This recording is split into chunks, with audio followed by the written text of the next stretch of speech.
Welcome to Dear Grandchildren, a Tracker's Tale. I'm Michael Douglas, your guide on this journey into the heart of nature and the wisdom that it holds. Here, we blend the ancient skills of survival, tracking, and foraging with modern insights to help you reconnect to the wild within. In each episode, we'll explore timeless practices, share life-changing stories, and discover how the natural world can bring you mindfulness, resilience, and purpose.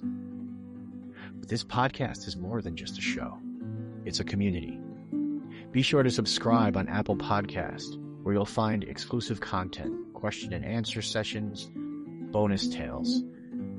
For those seeking a deeper connection, explore our workshops and experiences, or even bring me to your community for an unforgettable adventure. Now, let's step off the trail and into a possible nature experience that could change how you see the world. Let's begin. Hey folks, it's going to be a wild ride this time around. This podcast is without script, just title. I erased the original one. I have an outline for a script in my head. So we're just going to wing it. Breaking Patterns of Survival is the title. Breaking Patterns of Survival from a survival school instructor? Okay, let's start with that. Because survival is a temporary state, and if you're in survival for more than a year to 15 months, what are you doing? Seriously, what are you doing that you're going to be suffering until someone rescues you for 12 months, let alone 12 days? Okay, so we've got to address some things.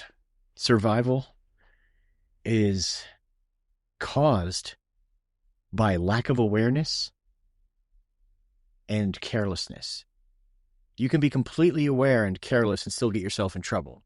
You can be a master of body control and a martial arts expert, a ninja. But if your awareness is down, you can still get in trouble. Now, when I say awareness, people think, oh, situational awareness, brother. No, it's a depth of awareness that includes all energies moving through systems simultaneously and faster than thought.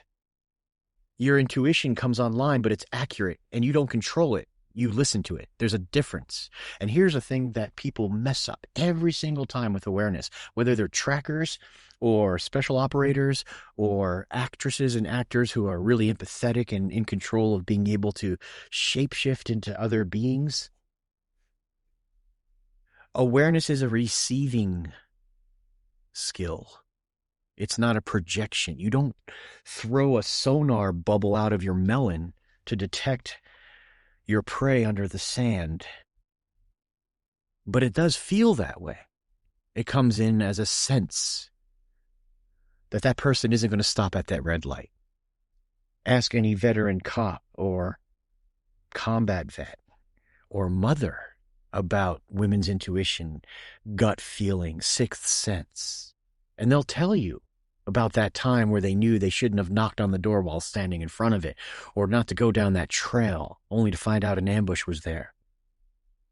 Or that something was wrong with their child and they got up in the middle of the night and sure enough they had a fever, or they were climbing out of the crib and were about to fall. There are so many stories and we all possess them, and it's not woo-woo, it's not psychic, it's our antenna array is picking up things faster than our logical mind has time to interpret. And we get it in our mammalian brain as a feeling, an emotion, a sign, a symbol, deja vu. I knew you were going to say that. I feel like I'm forgetting something. That level of communication is scant and untrained and underdeveloped because we don't work with it. In fact, we try to get rid of it. Compartmentalize. Use your logical mind. And yeah, your logical mind, as a species, that's what gets us on top of the pile. We're not going to outfight a Siberian tiger or a polar bear or any of the countless extinct apex predators that we've gotten rid of. Because survival of the fittest for us is what we know. It's our logical mind and how we use it, and our opposable thumbs. We have choice and discernment. We have the ability to analyze a situation and break it down into digestible components and create a sequence of events that will allow us to fill in the blank. We can plan. right? So all of this executive functioning in our, the cerebral cortex is important for us to just live our daily lives, but it's not who we are. So awareness is the root source of the information that our logical mind processes and turns into labels and diagrams and problems to solve. It's what causes us to recognize that there are problems to begin with. But it comes in faster than thought. And if you're just in your logical mind, you're so like an absent-minded professor. You're so busy working on formulas, you miss what's going on around you. Awareness is plugging your antenna array, all of the nerve endings radiating out in all directions from the core life support system that is you, your physical being, is feeding information to you all the time. You may tunnel in on a book or a screen, and it may guide all of your senses into that one narrow focus, like a horse with blinders on. But the stuff that's happening around you is still happening around you, and you're blind to it. There are people who, what is it called, Pokemon? They go across the landscape with their heads buried in screens, walking into traffic for some invisible creature to vanquish or capture or whatever they do with that sort of thing. And then I laugh and go, it looks like the zombie apocalypse is upon us because these people are not here. They're shells of themselves invested in some virtual reality. And then they wonder why they feel so disconnected and alone, hopeless, unable to function in our modern real world. Folks, the needs of our species haven't changed for thousands of years. Thousands of years. Why are we suffering now? Why do we lack the rigor of our ancestors? And don't give me this thing about, oh, well, they didn't pass 35 years of age. We've got a higher quality. Really? Really? Because you're taking into account infanticide and wars and growing beyond the limitations of one's environment, so you have to kill your neighbors in order to steal their food? Because untouched, the diet was better. The problem-solving and learning curve was much more visceral, much more in your face. It wasn't an A on a piece of paper stuck to the refrigerator with a magnet. It was, I learned that when the saber-toothed tiger is coming into the village, that the birds will stop singing, and then after that, they'll start posting, and then there's going to be nervous hopping and behavior and crests on top of heads, and that posting will turn into sentry behavior where they're all looking in the same direction. And then 3 minutes later, the bird plow, the sheer terror wave of birds just ahead of the movement of that predator coming in for the kill. And I learned this because I saw my cousin getting eaten. Yeah, that level of learning. And we do it. We do it when we're little. Don't touch that, it's hot. And then you touch it, of course, and you scream, and there's the drama. But you know what hot means. That's how we're supposed to learn. Experience. And experiences that give us, brace yourself, mistakes. Dun, dun, dun. We're supposed to avoid mistakes. That's crap. Wisdom is an accumulation of mistakes and behavior changes. And it's the behavior changes that lead us to live long, healthy, experience-rich lives. Without that, you're stuck playing cookie jam or whatever it is on your no friendo screen. And you wonder why your life seems empty and shallow? Because you're not living. You're in a digital coffin. It's funny. I go out, especially when there's a storm coming. Aren't you afraid you're gonna get crushed by a widowmaker, Pete? Even woodsmen die of widowmaker. Yeah, you know what though? I'm afraid more of not ever having lived. In my collection of days, there's going to be one last one, and I want to look back and be proud of the life I lived, not regret the countless hours I spent answering emails in a cubicle, so busy working for a living I don't live until my kids are out and gone. And even then, my body's too broken and soft. Lack of rigor is from lack of healthy engagement. I don't know if I could still do that. I'm in my 40s. Hell, I'm 57 and I'm still climbing trees. I'm still crossing ice dams on rivers in the middle of the winter. I'm still swimming, breaking through the ice. I'm still tracking. You want me to grow up and get a life? I wouldn't trade mine for the world. I'm not a millionaire by any means. I'm not a thousandaire, but I'm wealthy because I live and I struggle. I cry hard because I'm strong enough to be vulnerable. I laugh hard because my life is full of joy. And I have challenges. Hell, I have heartbreaks. I have regrets. I carry them just like you do.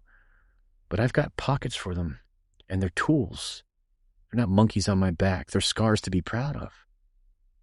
And I didn't get this easy. I got this from watching elders who were tough as nails, World War II vets like my grandfather who threw potatoes at Messerschmitts because he was a merchant marine and had no weapons. He told me Hitler knew they were going to lose the war because they were making the ships faster than the U-boats could sink them. Right? My heroes respected life because they were surrounded by death. And when death comes in my life, yeah, it knocks me on my butt, but I understand that I'm not the first one to feel this.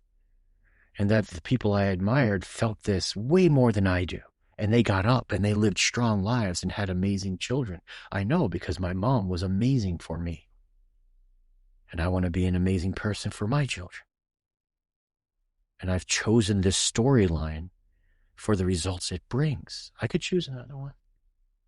You want to get out of survival? Choose to get out of survival. Your attitude is going to reveal who you are more than how the world is.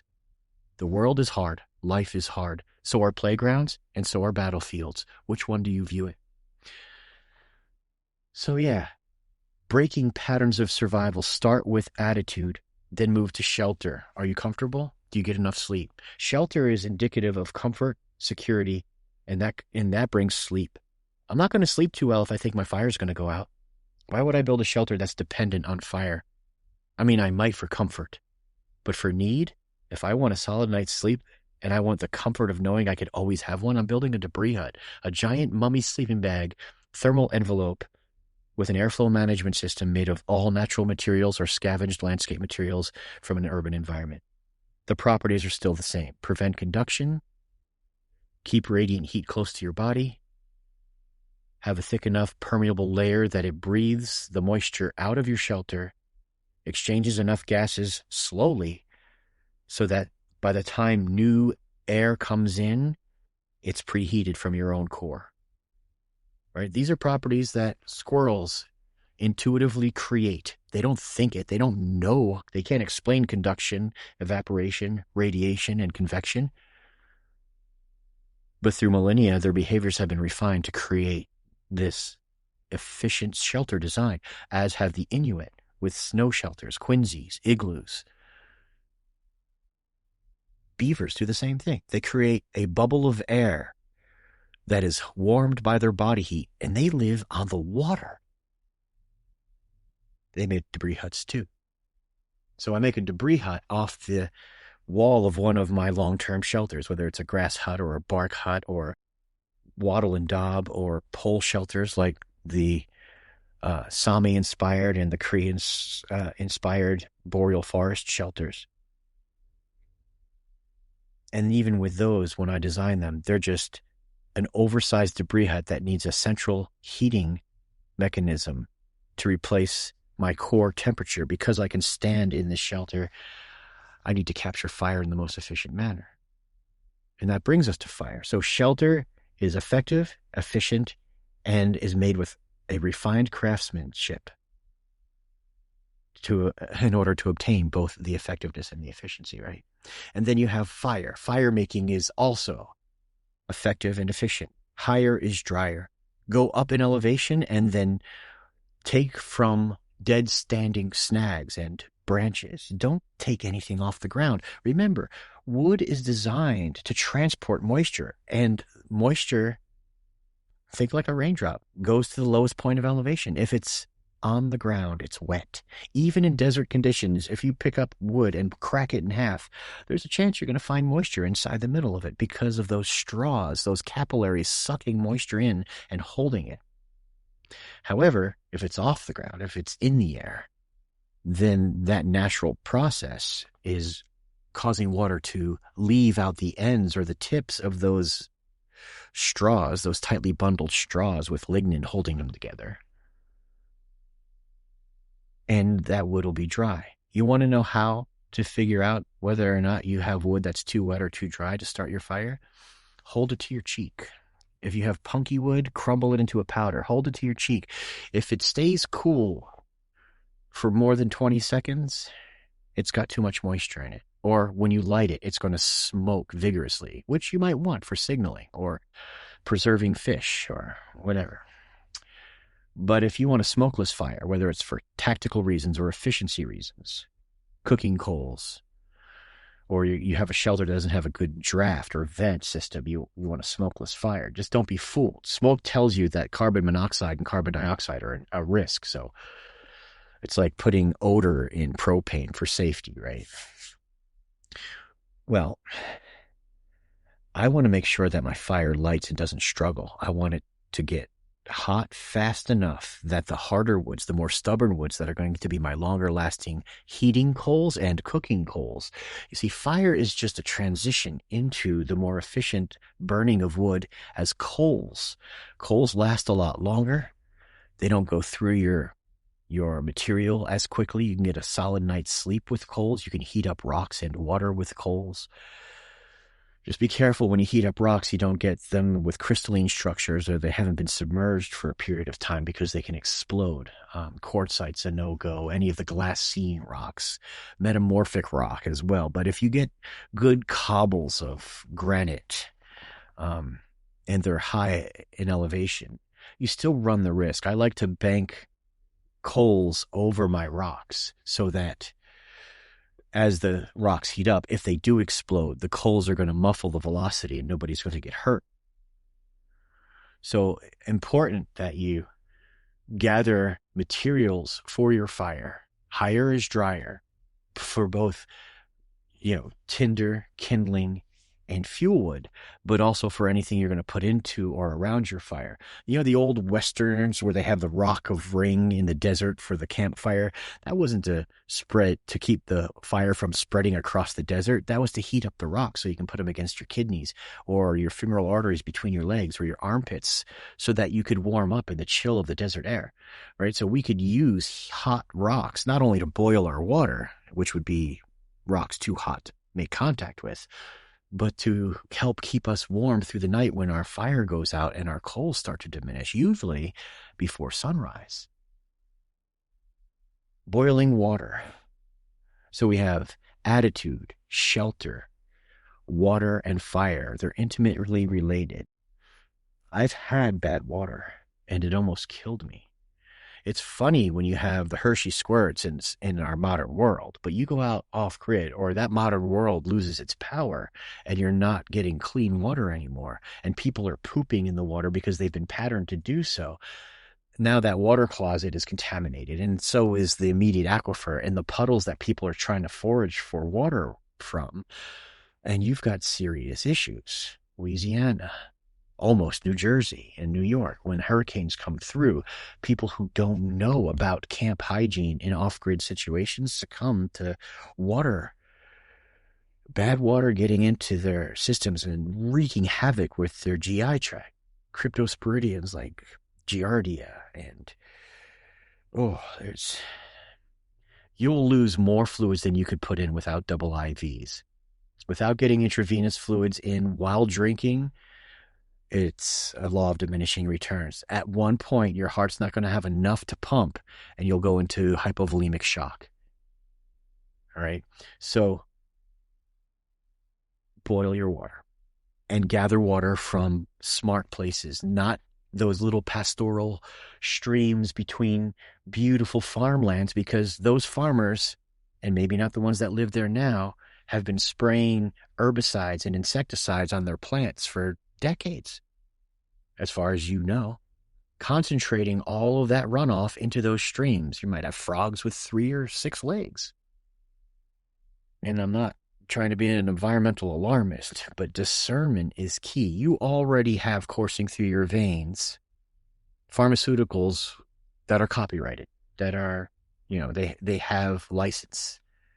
And it's not because you've taken them. It's because the municipal water system can't leach out these pharmaceuticals from all the sewage when they recycle the waters and bring them back into city water.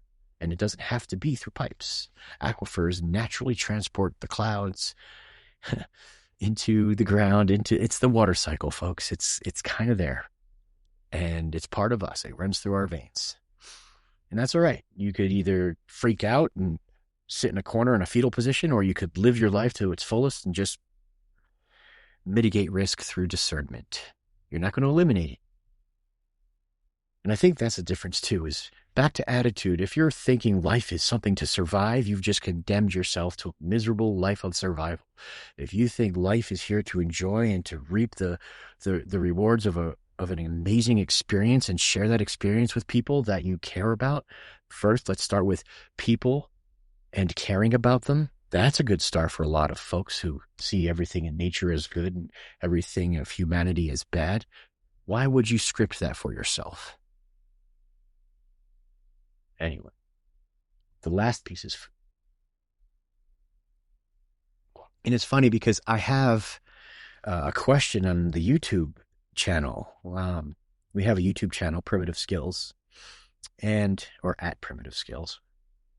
The question was earnest, which was nice. It wasn't, trolling. It was basically, can you describe your best survival meals through the seasons? And I was like, I can't wait to bring that one on.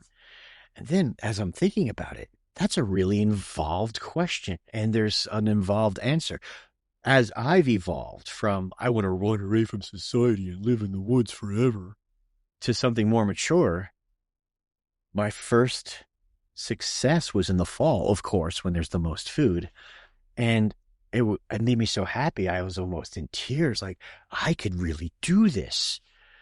Everybody works on shelter and fire because they're kind of sexy, and water's easy once you learn how to boil water and bring redundancies like filters and bleach or iodine tablets and the flashlights that do the UV thing. Everything is destined to fail. The tablets get wet, the pumps break or dry rot or get crap growing in the tubes, and the flashlights need batteries. They're cool, but they all work to some degree. But it's important to have redundancy in those systems. And maybe sometimes, even though I've been working on this since I was a little kid, and now I'm 57, still feeling like a beginner, by the way. And maybe I script that for myself. And I do intentionally do that because I keep wanting to learn. Sometimes fire doesn't come. Sometimes I can't boil my water because my fingers are too cold, or it's been raining for 8 days and we're above tree line, or, there's always that chance that you don't get fire. What are you going to do to get water? Because you're going to need it, right? So redundancy in systems. I still carry a lighter in case my ferro rod doesn't work, in case my bow drill doesn't work, in case my hand drill off the landscape doesn't work. But I'm always pushing the edge of that skill. It's just nice to know you have something to fall back on. The worst time to practice a skill is when you need it. Because when you need it, the odds are there are other circumstances at play. Maybe you've got a deep cut on your hand now, or you lost your ferro rod, or the handle on that little plastic cheap handle that some people get with their ferro rods. The rod pops off into the leaf litter and you're getting too cold, or it's dark. Add 3 or 4 of those things. It's important to work your edge so that when something comes up, even if it's not the same thing you've trained for, you have a flexible mind and you're willing to adapt. And it almost still seems like an adventure, because panic starts to debilitate your fine motor skills. Adventure, you become a craftsman and you want to engage in it. And that excitement is what gets you through it, not this debilitating sense of what ifs and fear. Use fear to motivate you for your training. But when it comes down to the real thing, engage in it like an excited sailor going out to sea after a year of being on land, and the waves are high and the wind is strong and you're bracing for an adventure. That, my friend, will bring you much more healthy outcome than, oh no, I hope we don't die. You see, people live in survival with that mentality on their way to work every day. I hope I get to pay the bills. You know, I lived in that. I lived in that until I got tired of living in it. And then I just changed my script. And, the funny thing is, the bills are still there. The commitments are still there. The financial challenges are still there. Their context, however, is different. It's a manageable garden, not an unquenchable demon that's haunting my nightmares. It's a garden that I look forward to rolling up my sleeves and engaging in and being smart about and being creative about. And when I'm at peace, I get more ideas. When I'm panicking and worried about paying the bills, which, by the way, still comes up like a storm, weather comes and some of it's bad. And sometimes bad weather comes. and sometimes it comes and you don't have your raincoat and you're not wearing the right foot gear and now your feet are cold. It's what you do about it. Proactive mindset means don't wait for the shit to hit you. It means roll up your sleeves, envision worse possibilities in this good time, and then invest yourself in your future well-being from this place of strength. Whether it's a momentary place of good mood, this is a good time to plan and problem solve, or a good windfall of extra cash you weren't expecting, probably want to do something immediate return just to relieve stress, but wouldn't it be better if you invested it in that whatever tool that's going to help you along, whether it's a tool for your business or to fix your home or to make laundry less of a chore, for whatever it is that's going to help you with your effectiveness and your efficiency towards your best you, your best outcomes, your best life. What does your best life look like? Do you even know what that looks like for you? How can you aim for something better if you don't have an aim point?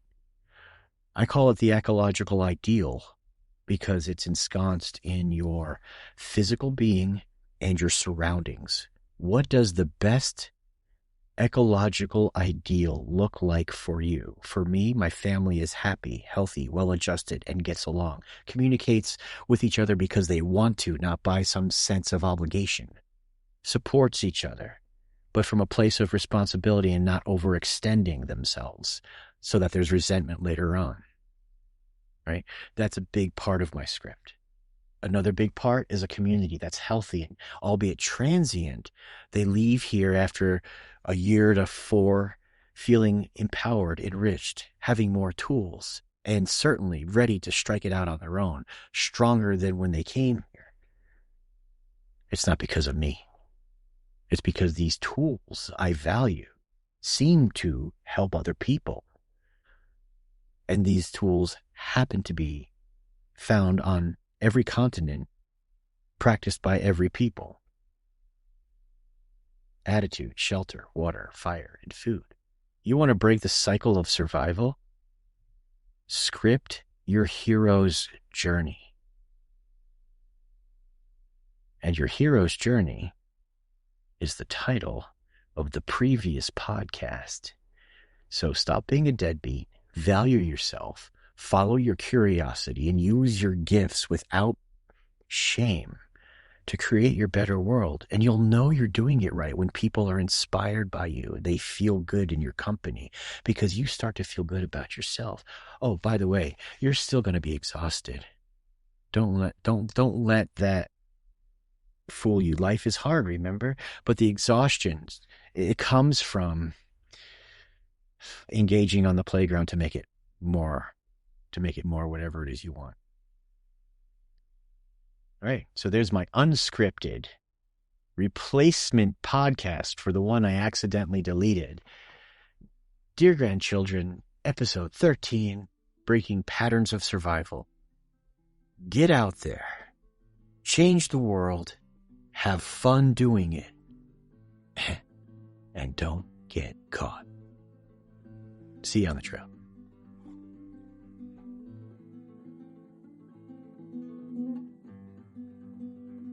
Thank you for joining me on this episode of Dear Grandchildren, A Tracker's Tale.